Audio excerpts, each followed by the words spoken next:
राजा, मेहंदी हाताला तुझ्या नावाची मी लावते रे राजा. घेऊन जाशील ना या राणीला तुझ्या संगतीन राजा.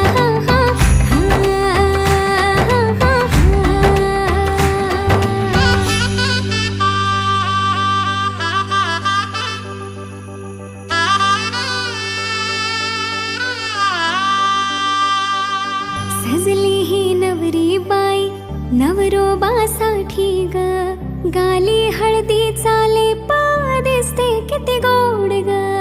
आई बाबांची लाडकी सासरला जाईल ग, सुखी राहा दिल्या घरी तो